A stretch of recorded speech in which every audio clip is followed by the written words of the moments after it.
मला दूरदर्शननी काय दिलं म्हणशील तर इतकं भरभरून दिलेलं आहे ताई.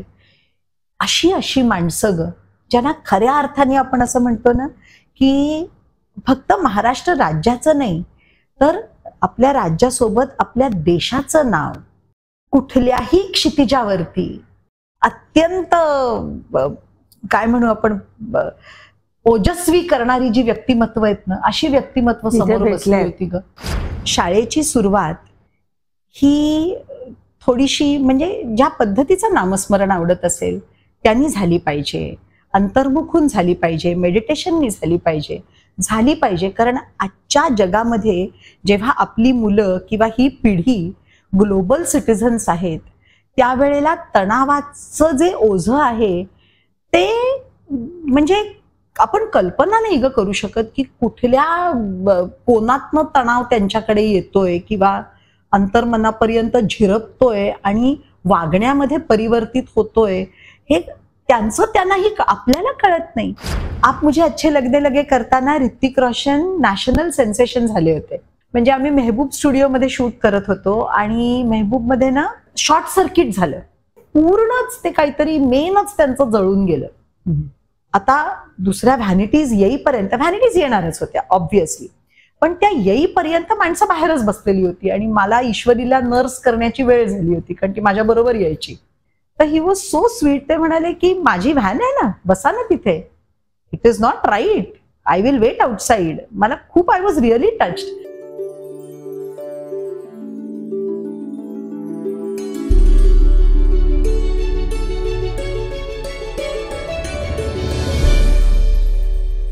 रजनीगंधा, कुणी त्याला गुलछडी म्हणतं, कुणी ट्यूबरोजेस म्हणतं, तर कुणी निशिगंध. म्हणजे ही फुलं रात्रीची फुलतात आणि त्याचा सुगंध सगळीकडे दरवळतो. निशिगंधाची फुलं जर आपण घरात ठेवली किंवा एखादं रोपटं घरात ठेवलं तर ही फुलं ऐश्वर्य आणि सौंदर्य घेऊन येतात. आणि असं म्हटलं जातं की ही फुलं आजूबाजूच्या परिसरातील नकारात्मकता नष्ट करते आणि सगळीकडे सकारात्मकतेची हवा वाहू लागते. निशिगंधांच्या फुलांचा शुभ्र रंग आणि त्याचा सुगंध सगळीकडे ऊर्जा उत्पन्न करते. तसंच असं म्हणतात की नवरा बायकोची भांडणं होत नाहीत आणि त्यांच्यात जास्त प्रेमभावना उत्पन्न होते आणि धनधान्यांची वाढ होते. एकूणच काय की सगळीकडे चांगले वारे वाहू लागतात. तर तुम्ही सुद्धा आपल्या घरात निशिगंधाची फुलं ठेवा. बघा, मी पण ठेवलेली आहेत. आणि एखादं रोपटं निशिगंधाचं लावायचं असेल तर जरूर लावा. आज तुमच्या लक्षात आलं असेल माझ्याकडे कोण माझी मैत्रीण येणार आहे. चला आपण तिला भेटूया.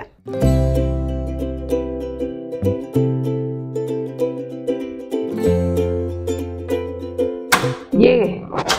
हरिओम. नमस्कार. सगळ्या निशिगंधाचा वास दरवळतोय. So sweet. अरे बापरे. हे तुम्ही घ्या. थँक्यू. हरिओम. थँक्यू. ताई नमस्कार करते. नमस्कार निशी, तू आली. आणि नाही, मला आधी सांगायचंय, इतकं प्रसन्न वाटतं इथे आणि म्हणजे इतक्या प्रेमाने तुम्ही निशिगंधाची फुलं ठेवली आहेत. पण या घराला जो आशीर्वाद आहे ना, देवदत्त, निसर्गदत्त, सूर्यनारायणाचा, खरंच खरंच फार सुरेख घर आहे. छान वाटलं. थँक्यू. खूप सकारात्मक ऊर्जा आहे अगदी. म्हणजे घर हे गृहिणीची मानसिकता पारदर्शी करत असतं. आणि म्हणजे तिथे बाहेर रावज असं लिहिलेलं आहे. एक श्लोक आहे संस्कृतमध्ये, पत्नी मनोरमाम देहीम मनोवृत्तानुसारिणीम तारिणीम दुर्ग संसार सागरस्य कुलोद्भवा. म्हणजे हे परमेश्वरा, मला अशी सहचारिणी दे की जिची साथ सोबत मिळाल्यावरती माझ्या गुणांचा फक्त गुणाकार होईल. असंच तुमच्या दोघांबद्दल वाटतं मला. थँक्यू निशी. तू या क्षेत्राकडे कशी आणि कधी वळलीस? ताई म्हणजे कदाचित असं होतं ग की मुलाखतींमध्ये ना पुन्हा पुन्हा तेच बोललं जातं. पण झालं होतं असं की 3.5 वर्षाची होते. आमची आई शिक्षिका आणि विजय तेंडुलकरांचं चिमणा बांधतो बंगला हे नाटक तिने दूरदर्शनसाठी, त्यावेळेला दूरदर्शन नुकतं सुरू झालेलं होतं, तर नाट्य रूपांतर केलेलं होतं. त्यात मी चिमणीचं पिल्लू होते आणि सुहासिनी मुळगावकरबाई किलबिल हा कार्यक्रम त्यावेळेला निर्माती होत्या त्या आणि त्या निर्मित करायच्या. तर आणि ना त्यावेळेला लाईव्ह व्हायचं बघ सगळं. तिथे दूरदर्शन केंद्रावर गेल्यावरती कोणी स्टार्ट म्हणे नाही, सुरू करा म्हणे नाही. आणि मी डाव्या पायावरचं वजन उजव्या पायावरचं डाव्या पायावर, कारण त्या चिमणीच्या पिल्लाचं पहिलं वाक्य होतं नाटकातलं. आणि कोणी काहीच बोलत नव्हतं, म्हणून मी असं अत्यंत नाटकी पद्धतीने गालावर बोट ठेवलं आणि म्हटलं, आई स्टार्ट. आणि ते तसंच्या तसं टेलिकास्ट झालं. आणि आमची आई केंद्रावरनं बाहेरच पडत नव्हती. आणि ती मुळगावकर बाईंना म्हणाली, बाई बघा ना, ते चिमणीचं पिल्लू तेंडुलकरांच्या नाटकातलं इंग्रजीत बोललंय हो, लोक काय म्हणतील बाहेर. म्हणजे टिकेटची भीती वाटत होती ना, कारण अगदीच नव्याचं नवं पण होतं सगळंच. दूरदर्शन ज्यांच्या ज्यांच्या घरी टीव्ही होता त्यांच्याकडे. तर त्या म्हणाल्या, काही बिघडत नाही, मुलांनी मुलांसाठी केलेला कार्यक्रम आहे, बघ तुझ्या मुलीचा स्टार्ट होतो की नाही. आणि असं सुरुवात झाली. पण मग अर्थात ते काय म्हणू आपण, बालनाटक होतं. व्यावसायिक रंगभूमीवरती आधी दुर्गा झाली गौरी, ते काही व्यावसायिक नव्हतं. पण सुलभाताई देशपांडे आणि अरविंद देशपांडे, सुलभाताई माझ्या गुरु, कारण अभिनयाची राष्ट्रीय शिष्यवृत्ती मिळाल्यावर क्लॉज असतो ना, गुरु लागतात. तर त्यांच्याकडे गेले होते. मग दुर्गा झाली गौरी मध्ये आलं. मला असं वाटतं की ज्याला आपण म्हणतो ना, कलाकाराचा कणा मिळाला, त्याच्यामध्ये शिस्त मिळाली. अरविंद पप्पांची, सुलभाताईंची, अरुण काकडे काका होते, गुरु पार्वती कुमार आमचे दिग्दर्शक, पुरव सर, संध्याताई पुरेच्या, म्हणजे आमची गुरुही होती ती. पण दुर्गा झाली गौरीमध्ये मी हेच सांगत होते ना, की शिस्त किंवा कलाकार म्हणून आपल्या कलेवरती पूजेसारखं प्रेम करणं, भक्ती करणं, हे तिथे शिकले, चंद्रशाळेमध्ये शिकले. आणि तिथे ना अगदी ज्याला आपण म्हणतो ना, हुस हू यायचे. म्हणजे बाईंनी मला अनेक शिबिरांमध्ये पाठवलं होतं, जयदेव हट्टंगडी सरांकडे, सत्यदेव दुबे सरांकडे, आणि खूप चांगले चांगले वक्ते तिकडे यायचे. मी बऱ्याच लोकांना ऐकलंय तिकडे शिबिरांमध्ये. तर तो संस्कार झाला ग. बरोबर. आणि मग त्याच्यानंतर मुखवटेमध्ये काम केलं. 10वीचा निकाल मोरूच्या मावशीत ऐकला. मग मोहन काकांकडे, मोहन वाघांच्या चंद्रलेखेमध्ये काम केलं. आणि चंद्रलेखेत काम करताना सुद्धा म्हणजे मला हे आवर्जून सांगावं असं वाटतं की वसंत कानिटकरांनी लिहिलेलं नाटक, मोहन वाघांनी निर्मिती केलेलं, अरविंद देशपांडेंनी दिग्दर्शित केलेलं, सगळीच माणसं जी ही होती ना, ही इतकी संस्कारी आणि चांगली माणसं होती की मी भाग्यवान की अशांबरोबर काम करायला मिळालं. मोहन काकांकडे काम करताना असं व्हायचं, आम्ही राहायचो मुलुंडला आणि माहीम मकरंदमध्ये काका राहायचे आणि कॉलेज रुपारेल, त्यामुळे नाशिकहून, पुण्याहून, प्रयोगाहून रात्री आले की काकांच्या घरी जशी अपर्णाताई, शर्मिला, तशी माझी गादी पद्मामावशी घालून ठेवायच्या आणि मला डबा द्यायच्या रुपारेलमध्ये जाताना. आणि आय विल, म्हणजे हे मी विसरणंच शक्य नाहीये. आपल्या मुलीसारखं प्रेम केलं त्यांनी. आणि त्यांना हे आवडायचं, पद्मामावशीला खूप आवडायचं की मी अभ्यास करते आणि वाचनाची आवड आहे तिला. आणि कोण करताय ग अमृताताई, सांगा ना मला तुम्ही. एवढं इतक्या कलाकारांबरोबर ते काम करतात, पण हिचं कॉलेज बुडू नये, हिचा अभ्यास आपल्यामुळे, म्हणजे तिने नाटक निवडलंय म्हणून. खरं तर मी प्रोफेशनली काम करत होते, असं काही हौशी नव्हते. पण तरी सुद्धा माझ्यातले कलागुण जपताना माझ्या शिक्षणाकडे दुर्लक्ष होऊ नये म्हणून प्रयत्न करणारी आपली माणसं. आता दूरदर्शनवर तुझ्या कार्याची सुरुवात तू केलीस. मी माझी सुरुवात दूरदर्शन पासून केली. त्या दूरदर्शनच्या काही आठवणी असतील तर सांग ना तुझ्या. अरे काय नाही केलं अगं दूरदर्शनवरती. म्हणजे त्यावेळेला मिश्किली नावाचा एक कार्यक्रम यायचा, गजरा, मग अगदी ज्ञानदीप. काय नाही केलं दूरदर्शनच्या प्रत्येक कार्यक्रमात. ते आत्तापर्यंत, काही वर्षांपूर्वीपर्यंत, त्यावेळेला प्रतिभा आणि प्रतिमा सुहासिनी मुळगावकर बाईंनी सुरू केलं चांदणं. पण प्रतिभा आणि प्रतिमा आता मी केलं. वर्षांनंतर त्यांनी तो पुनरुज्जीवित केला कार्यक्रम. आणि तो कार्यक्रम म्हणजे मला दूरदर्शननी काय दिलं म्हणशील तर इतकं भरभरून दिलेलं आहे ताई. अशी माणसं ग, ज्यांना खऱ्या अर्थाने आपण असं म्हणतो ना की फक्त महाराष्ट्र राज्याचं नाही तर आपल्या राज्यासोबत आपल्या देशाचं नाव कुठल्याही क्षितिजावरती अत्यंत काय म्हणू आपण ओजस्वी करणारी जी व्यक्तिमत्व आहेत ना, अशी व्यक्तिमत्व समोर बसली होती ग. म्हणजे डॉक्टर माशेळकर मी असं सहज विचारलं, डॉक्टर साहेब किती डॉक्टरेट? तर त्यांनी उत्तर नाही दिलं पहिल्यांदा. तर मला असं वाटलं अरे आपलं चुकलं की काय. मग हळूच म्हणाले 43. म्हटलं अहो 43? Doctor Anil Kakodkar sir 21 doctorates, म्हणजे चेहऱ्याचं भोकाच्या पिठाचं थालीपीठ झालंच पाहिजे आवासून. इतकी ग्रेट माणसं, उज्ज्वल निकम सर, वासुदेव कामत सर, किती नावं घेऊ अगं. अशांची भेट झाली आणि काय म्हणू आपण, त्यांची आयुष्य थोडीफार वाचण्याचा जो आनंद मिळाला ना ग, तो दूरदर्शननी दिला. माझी पहिली मालिका आव्हान दूरदर्शनचीच, अर्थात आत्माराम भेंड्यांनी दिग्दर्शित केलेली आणि जयवंत दळवींनी लिहिलेली, पण त्यावेळेला दूरदर्शन हे एकमेव होतं ना ग, ज्याला आपण म्हणू मनोरंजनाचं माध्यम. पण मला पहिले तुझं कौतुक करू देत, अगदी मनापासून सांगते. म्हणजे तुम्ही म्हणू, तू म्हणू ताई, तू म्हण, काही म्हण.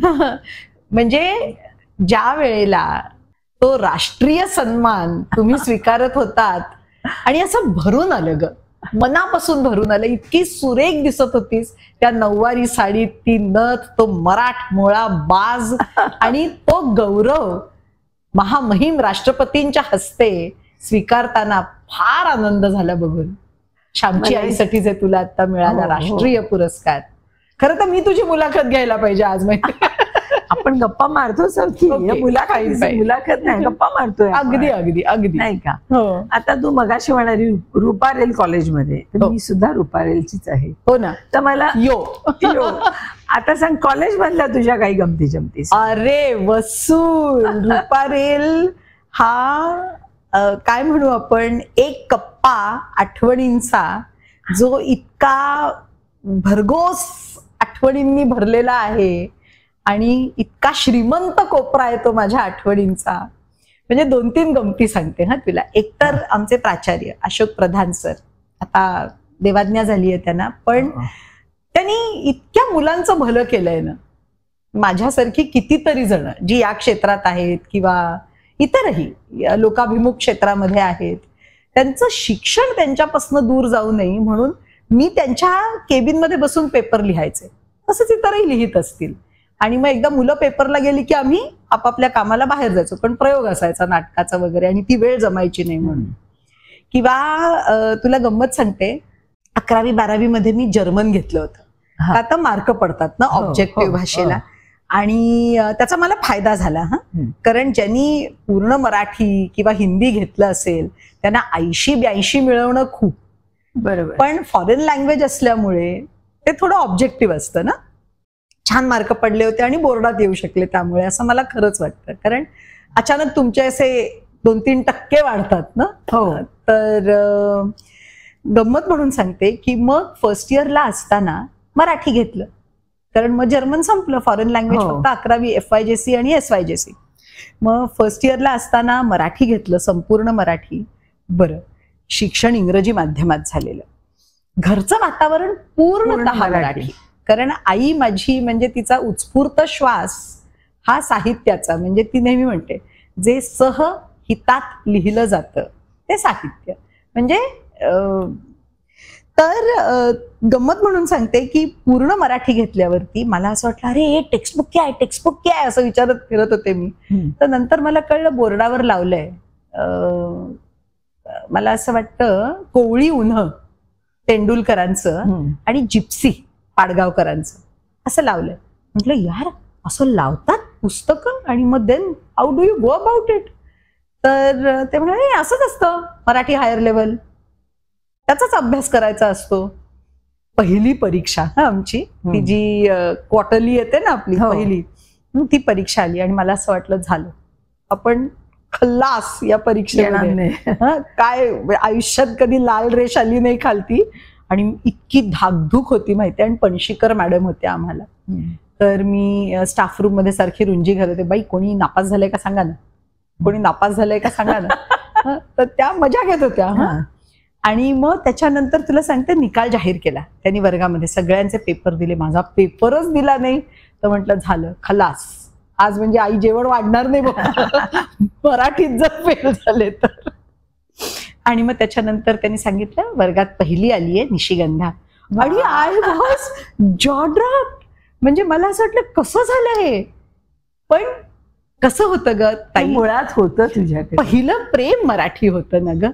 आणि त्यामुळे त्यांनी असं सांगितलं माहितीये की चाकोरीबद्ध नसलं उत्तर तरी ते इतकं मनातनं उतरलेलं होतं की मला ते भावलं. आणि माझा पेपर असा वर्गभर फिरला, काय लिहिलंय काय हिनी, काय लिहिलंय काय हिनी, असं माहितीये.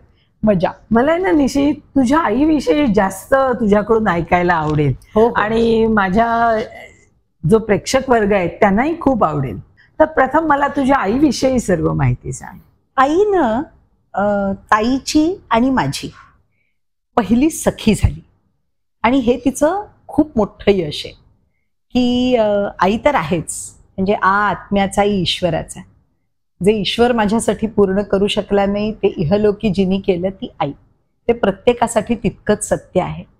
पण मला असं वाटतं की तिचं आमच्या बाबतीतलं एक फार मोठं यश तिच्या आईपणाचं म्हणजे की सख्खी मैत्रीण ज्याला आपण म्हणतो ना तशी ती झाली. आईबद्दल मी तुला सांगते, आम्ही तिचे पहिले श्रोते होतो.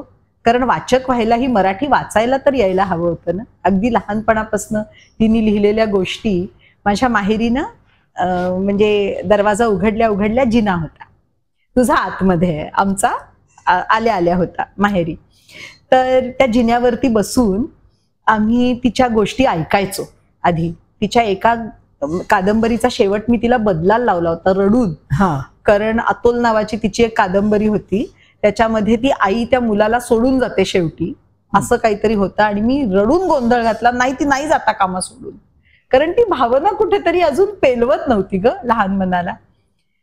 आणि तिच्याबद्दल मी तुला सांगते की जे प्रेम तिने आम्हाला दिलं ना तेच प्रेम तिने तिच्या विद्यार्थ्यांनाही दिलंय. म्हणजे आज महाराष्ट्रातल्या कुठल्याही कानाकोपऱ्यामध्ये गेले ना ताई तरी लोक असं नाही विचारत बाई कशा आहेत, विचारतात आई कशी आहे. हे यश आहे तिचं. बरोबर. किंवा एक गंमत तुला सांगते, आईचा एक किस्सा सांगते. आमची लग्न झाली होती. आई बाबा पवई हिरानंदानीला राहायचे आणि बाबा आतल्या खोलीत होते, आई बाहेरच्या खोलीत होती. आणि घरात एक चोर शिरला होता. तोही कसा की आई वॉकला जायची आणि बागेमध्ये चालायला जायची रोज सकाळी आणि तिच्या गळ्यातलं मंगळसूत्र कोणीतरी खेचलं होतं. पण ते खोटं होतं मंगळसूत्र. माहिती नाही त्या माणसाला माहिती होतं माहिती नव्हतं, पण तो घरी आला होता ते परत द्यायला आला. आणि बाबांनी आतल्या खोलीतनं विचारलं कोण आलंय, तर ती म्हणली शर्विलक. त्यांना कळेल असं ती बोलली, त्याला कळेल असं ती बोलली, चोराला कळू नये परंतु बाबांना कळावं. तर बाबा तिथनं म्हणतात हो का, चहा पाजूनच धाड. त्याच्यानंतर आईने चहा देऊ केला, त्यांनी घेतला नाही चहा. आणि त्या रात्री आई जेवली नाही आमची. तर मी फोनवर आईला विचारलं आई का ग जेवली नाहीस. तर ती म्हणाली काय झालं की आज जो आला होता ना तो चोर माझा विद्यार्थी होता. दुर्दैवानी त्याच्यावरती ही परिस्थिती आली, पण त्याच्यात मी कुठे चुकले का असं मला वाटलं, म्हणून मला आज जेवण नको. ही आई माझी. आता आईने पहिला मराठी विश्वकोश लिहिला होता, त्याच्याविषयी सांग. ओ बाबा किती वर्षाची मेहनत होती. अरे 10 वर्ष. आई ज्या वेळेला विश्वकोशाची नियुक्ती आईची झाली, विलासराव देशमुख साहेबांनी आईची नियुक्ती केली विश्वकोशाच्या अध्यक्षपदी. तर्कतीर्थ लक्ष्मण शास्त्री जोशी, राघ जाधव, डॉक्टर श्रीकांत जिचकार, म्हणजे फार मोठी मोठी नावं होती अध्यक्षपदी. आणि त्याच्यानंतर आईची निवड झाल्यावरती प्रचंड टीका झाली तिच्यावर. खूप लोक तिच्या बाजूनी होते, खूप लोक तिच्या विरोधात होते, पण तिची निवड व्हावी म्हणून तिने काही प्रयत्न केलेला नव्हता. नाव तिचं पुढे आलं, मे बी स्त्रीला द्यायचं त्यांनी ठरवलं असेल, जे काय त्यांचे निकष असतील त्यांना माहिती. तेव्हा आमचे वडील म्हणाले की तू सांगून टाक, इतक्या लोकांना जर असं वाटत असेल तर त्यांचं नाव कशाला खराब व्हायला पाहिजे, तू जाऊन सांग त्यांना की. तेव्हा साहेब तिला इतकंच म्हणाले मी तुमचं नाव निवडलंय, तुम्ही फक्त नेटानं काम करा आणि काम करून दाखवा. आणि त्याच्यानंतर आमच्या आईने कुठलंच उत्तर दिलं नाही कुठल्याही विरोधकांना. तिने काम करून दाखवलं आणि म्हणजे पूर्ण अ पासून ज्ञ पर्यंतचे आपले विश्वकोश, शेवटचे तर सगळे पाची, मग कन्याकोश, हा सगळा तिच्या अध्यक्षतेखाली पूर्ण झाला आणि मग वयाच्या 70व्या वर्षी तिने निरोप घेतला. मी कुठल्या 4 मुख्यमंत्र्यांच्या हाताखाली काम केलं आईनी. पहिले विलासराव देशमुख साहेब, मग मला वाटतं पृथ्वीराज चव्हाण साहेब, मग अशोक चव्हाण साहेब आणि मग देवेंद्र फडणवीस साहेब. माझ्या 50व्या वाढदिवसाला मला कुणीतरी हे विश्वकोश गिफ्ट दिले. अरे त्यामुळे माझ्याकडे ते आहे. आणि तिने ना तो कोशातनं मी तुला सांगते म्हणजे कम्प्युटरवरती आणला आणि 53 देशांमध्ये गेला आणि आपल्या विश्वकोशाला सेंटरचं प्लॅटिनम पुरस्कार मिळाला. वा. मराठी विश्वकोशाला. म्हणजे आता तर अभिजात भाषेचा दर्जाही मिळालाय आपल्याला, तेव्हा नव्हता. म्हणजे तुला असं वाटतं का की आता जी मराठी बोलली जाते ती मराठी भाषा खूप धेडगुजरी झाली आहे, सगळं त्याच्यात मिक्स झालंय आणि त्याच्यासाठी तुला आता काय करावं सारखं वाटतं मराठी भाषेचं? प्रामाणिकपणे सांगते ताई की आपल्या संस्थेतर्फे आपण संस्कार वर्ग घेतो, ज्याची सुरुवात अर्थातच माझ्या आईनी, डॉक्टर स्नेहलता देशमुखबाईंनी, नीला सत्यनारायण ताईंनी, आई अग्रेसर याच्यामध्ये. पण आपण ज्यांच्यासाठी हे संस्कार वर्ग घेतो ती कदाचित तुझ्या माझ्या घरातली मुलं नाही आहेत अजून. ती अजूनही ज्याला आपण म्हणतो ना की देवाघरनं येता येता त्यांची झोळी थोडीशी गळकीच राहिली, अशी मुलं आहेत. Children of the lesser god ज्याला आपण म्हणतो. कारण त्यांच्या कानावरती चांगली भाषा पडणं हे किती गरजेचं आहे हे फार लवकर कळलेली माझी शिक्षिका आई. आणि तिला असं नेहमी वाटायचं की जी गोडी आईच्या दुधाला आहे ते माधुर्य आपल्या मातृभाषेला आहे आणि ते वैभव आपल्या साहित्यात आहे आणि त्याची जाण कुठेतरी अंतर्मनाला झाली तर कदाचित लोकांसमोर दाखवायला नाही पण कुठल्याही प्रसंगामध्ये त्या प्रसंगाला पुरेसं उरायला आपल्याला बळ मिळतं. कारण कुणीतरी काहीतरी सहितात केलेला विचार आपल्याला मदत करत असतो, अनामिकपणे करत असतो. आणि ते व्हावं म्हणून ही चळवळ खरं तर सुरू झाली. संस्कार वर्ग किंवा गीतेचं रसग्रहण आणि त्याच्यावरती भाष्य साध्या सोप्या मराठी भाषेमध्ये. काय शिकवत नाही गीता आपल्याला, हो की नाही? मला तर असं वाटतं की रामायण आणि महाभारत यासारख्या गोष्टी शाळेतच अगदी ते अभ्यासक्रमाला लावल्याच पाहिजेत. मलाही असं वाटतं, प्रामाणिकपणे असं वाटतं. म्हणजे असंही वाटतं की शाळेची सुरुवात ही थोडीशी म्हणजे ज्या पद्धतीचं नामस्मरण आवडत असेल त्यांनी झाली पाहिजे, अंतर्मुखून झाली पाहिजे, मेडिटेशननी झाली पाहिजे. कारण आजच्या जगामध्ये जेव्हा आपली मुलं किंवा ही पिढी ग्लोबल सिटिझन्स आहेत त्यावेळेला तणावाचं जे ओझं आहे ते म्हणजे आपण कल्पना नाही ग करू शकत की कुठल्या कोणातनं तणाव त्यांच्याकडे येतोय किंवा अंतर्मनापर्यंत झिरपतोय आणि वागण्यामध्ये परिवर्तित होतोय हे त्यांनाही आपल्याला कळत नाही. म्हणजे या वयामध्ये मी असं म्हणते की मला कुठला स्ट्रेस आहे, पण तरीही कुठला तरी एक अनामिक स्ट्रेस असतो ग, जो कुठेतरी दिसतो. मे बी तब्येतीवर दिसेल किंवा झोप न लागण्यामध्ये अनुभवता येईल, पण असतोच ना. तर ह्यांना जो डेलिव्हरन्सचा जो स्ट्रेस आहे ना त्याच्यामध्ये किती मदत होईल? औषधांनीच होते का? नाही, तर अंतर्मुख प्रवासानेही होते ना. तो तर झालाच पाहिजे. आता मला ईश्वरी बद्दल थोडं सांग. तुझं आणि तिचं कसं रिलेशन आहे किंवा आता हे आपण जे विषय बोलतो ही आधुनिकता, तर तू ती आधुनिकता ऍक्सेप्ट करतेस का तू अजूनही आपल्या जुन्या विचारांचीच ठाम असते आणि तुझे विचार तिच्या तसं द्वंद्व आहे माझं काही विषयांच्या बाबतीत. पण मी सुद्धा ह्याच्यातून जाते म्हणजे ज्याला आपण असं म्हणू ना जीवनशैलीच्या बाबतीत माझं जरा अजून ज्याला आपण असं म्हणतो ना की ओल्ड स्कूल आहे. जीवनशैलीच्या बाबतीत आधुनिकीकरण ज्याला आपण म्हणतो टेक्नॉलॉजीनी आणलंय ना ते स्वीकारण्याच्या बाबतीत त्यांच्या वेगामध्ये वेग मिसळणं, ह्याच्या या लयीत लय मिसळायला थोडा वेळ लागतो जाईल, कारण ते खूपच म्हणजे काय म्हणू आपण त्याच्यामध्ये तेजस्वी आहेत अगदी, फारच त्यांची जलद गती आहे ते सगळं समजण्याची, ईश्वरीची सुद्धा किंवा त्या पिढीची सुद्धा, या पिढीची. पण तरी मला शिकायचंय, ह्यांच्या सोबत राहायचंय, शिकायचं आहे हे सगळं. पण जीवनशैली आलं त्यांच्याबरोबर चालण्याचा तरी प्रयत्न केला पाहिजे. किंवा म्हणजे ते जर मेन रोड वरती पळत असतील तर निदान मी फुटपाथ वरनं I am there, I am catching up, not racing with you but I am around असं. पण जे तुला मी म्हंटल ना की काय म्हणू ग आपण त्याला, की लग्न संस्था किंवा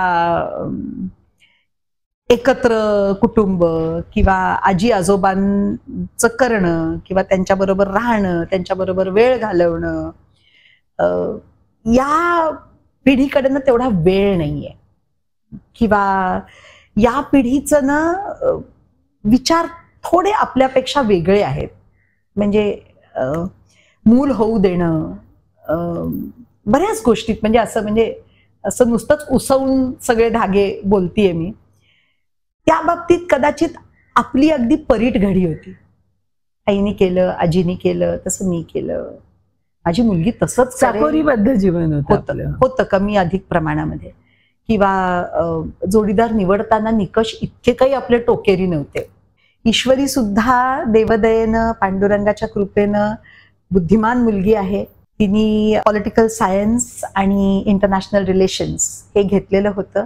त्याच्यामध्ये विद्यापीठात ती पहिली आली, तिला सुवर्ण पदक मिळालं, ह्याचा मला खूप आनंद आहे. आणि हे मी सांगतेय कारण मला त्याचा खरंच आनंद आहे. आश्चर्यच नाहीये, कारण काय म्हणजे तशी माती. हरिओ, दरच वर्षी कोणीतरी सांगायला आवडेल, तू सुद्धा 12वीत असताना बोर्डात आली होतीस. आणि त्याचा आनंद आणि काय असं मला माहिती आहे, कारण माझी दोन्ही मुलं 12वीत बोर्डात आली होती. हरिओम. म्हणजे काय ग, म्हणजे मी असं म्हणते की त्याचाही गवगवा करण्यासारखं काही नाही, हा स्वांत सुखाया आनंद आहे, बाकी काही नाही. कारण तुलाही माहिती आहे, मलाही माहिती आहे की त्या मार्कांनी ते यशामध्ये कितपत ट्रान्सलेट होतं किंवा पैशामध्ये कितपत ट्रान्सलेट होतं किंवा यश ह्याची व्याख्या जी जगाला वाटते त्याच्यामध्ये किती परिवर्तित होतं, हे सगळं वादादी बरोबर. काही त्याचा संबंध नाही. हे अगदी आपल्यासाठी आनंदाचं एक पान आहे. ती म्हणजे तिला या कलेची आवड आहे लहानपणापासनं. ती आंतरशालेय स्पर्धांमधनं भाग घेऊन बक्षिसं मिळवत, आणि ती याच क्षेत्रामध्ये येईल, आशीर्वाद असू देत. नक्कीच. आणि ती दिसायला पण खूप सुंदर आहे तुझ्या, आणि या वयामध्ये मुली त्यांच्या बेस्टही दिसत असतात. हो हो, खरी गोष्ट आहे. आता मला सांग, आपण कॉलेजच्या विषयी बोलत होतो, दीपकच्या आधी कॉलेजमध्ये तुला कोणी भेटला नाही का ग? अगं अनेक वेळेला अनेक लोक भेटली, पण कुठेतरी ना म्हणजे असं काही नव्हतं ग, प्रेमात पडली. म्हणजे काय ग, की ते नेमकं व्हावं लागतं ना, की ते त्याच्याच बाबतीत झालं.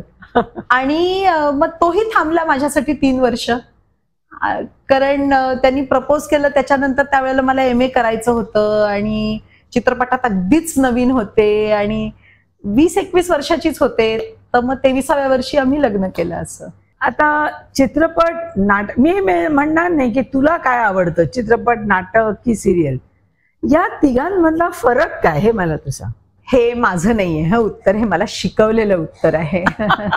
सुलभाताई देशपांड्यांबरोबर ज्या वेळेला मी नॅशनल स्कॉलरशिपच्या अनुषंगाने पुस्तकं वाचायचे, तेव्हा ॲन ॲक्टर प्रिपेअर्स हे बुलेस्लविस्कींचं पुस्तक आहे, जे के नारायण काळ्यांनी मराठीत अनुवादित केलं होतं, भूमिका शिल्पे या नावाने. त्याच्यामध्ये इतकं सुरेख विस्तृत केलंय ना, म्हणजे आता टॉकिंग अबाउट बुलेस्लविस्की, की इफ इट इज ऍक्टिंग मधला ए जर आपण घेतला तर तो A in capital letters is on stage नाटकामध्ये. माय बॉडी लँग्वेज, माझी शब्दफेक अगदी शेवटच्या माणसापर्यंत तितकीच प्रभावी गेली पाहिजे, हा माझा प्रयत्न. तोच ए मी समजा मोठ्या पडद्यावरती म्हणजे 70 mm वरती जर मला दाखवायचा आहे, तर मला कुठेतरी एक वेगळं माझी स्मरणशक्ती कलाकार म्हणून एक वेगळी असते की हे जे मी करते आहे ते आज नाही, 25 नाही, 50 वर्षांनी सुद्धा लोकांना आवडलं पाहिजे. आणि तोच कॅपिटल ए मी स्मॉल ए लिहिते, पण थोडा ठळक लिहिते. आणि जर आता आपण सिरियलचं म्हणू की जिथे नुसती पापणीची उघडझाप सुद्धा अभिनय ठरते, किंवा अभिनय म्हणण्यापेक्षा एक भावना प्रदर्शित करते, इतकं ते मीडियम तुमच्या जवळचं आहे, तर त्यावेळेला तोच ए स्मॉल लेटर मधला मी हलक्या हाताने लिहिते. पण सगळ्याचा पाया तर नाटकच आहे ना. फक्त ती दाखवण्याची भाषा माझ्या काय म्हणू आपण देहबोलीतनं, शब्दबोलीतनं, दृकश्राव्य माध्यमावर जाताना थोडीशी वेगळी होते, असं मला समजवलं गेलं होतं, शिकवलं गेलं होतं. किती सुंदर सांगितलंस तू. हरिओम. खूप छान सांगितलंस. निशी, तू इतक्या मोठ्या मोठ्या कलाकारांबरोबर काम केलंय, हिंदीतल्या तर मोठ्या मोठ्या कलाकारांबरोबर केलंय, तर त्यांच्याबरोबर काम करताना तू कम्फर्टेबल होतीस का, किंवा तुला कुठे असा कॉम्प्लेक्स आला होता का कधी, किंवा त्यांच्याबरोबर काम करताना असे काही अनुभव असतील तर सांग.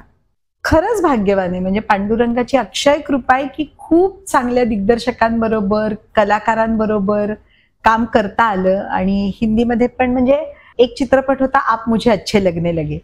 आप मुझे अच्छे लगने लगे करताना ऋतिक रोशन नॅशनल सेन्सेशन झाले होते. कहो ना प्यार है, मी म्हणजे प्रत्येक मुलीचा heart throb was Hrithik Roshan. But he is such a gentleman, well bread आणि खूप पॉलिश्ड, रिफाइंड ह्युमन बिंग. म्हणजे आम्ही मेहबूब स्टुडिओमध्ये शूट करत होतो आणि मेहबूबमध्ये ना आमची अतिशय उत्तम सोय केलेली होती. म्हणजे भाईजी, किरण कुमारजी, मुकेश तिवारी, मी, ऋतिक आणि अमिषा असे 5 कलाकार होतो त्या घराच्या सिक्वेन्समध्ये. तर आमच्यासाठी सुद्धा अतिशय सुरेख लक्झरी रूम्स मेहबूबच्या केलेल्या होत्या. ऋतिक रोशनसाठी व्हॅनिटी व्हॅन होती. तर शॉर्ट सर्किट झालं मेहबूब स्टुडिओमध्ये. शॉर्ट सर्किट म्हणजे पूर्णच ते काहीतरी मेनच त्यांचं जळून गेलं. आता दुसऱ्या व्हॅनिटीज येईपर्यंत, व्हॅनिटीज येणारच होत्या ऑब्व्हियसली, पण त्या येईपर्यंत माणसं बाहेरच बसलेली होती आणि मला ईश्वरीला नर्स करण्याची वेळ झाली होती, कारण ती माझ्या बरोबर यायची. ती अवघी 6-1 महिन्याची होती, की त्याहूनही कमी, 4-1 महिन्याची वगैरे असेल. तर नर्स करायची वेळ, आता करणार काय, बसणार कुठे. तर ही वॉज सो स्वीट. ते म्हणाले की माझी व्हॅन आहे ना, बसा ना तिथे. It is not right, I will wait outside. मला खूप, आय वॉज रिअली टच्ड. कारण माणसं एक विशिष्ट उंची गाठल्यावरती पाय जमिनीवर किती लोकांचे राहतात, आणि ज्यांचे राहतात मला असं वाटतं ते काळावरती आपला ठसा उमटवूनच उरतात. मग त्यातले ऋतिक आहेत. निशी, मला असं वाटतं की खूप वेळ गप्पा मारले, थोडा आपल्याला ब्रेक हवाय. तर मंडळी, आपण पण थोडा ब्रेक घेऊया. ह्या गप्पा तुम्हाला ऐकायला मिळतील पुढच्या शुक्रवारी.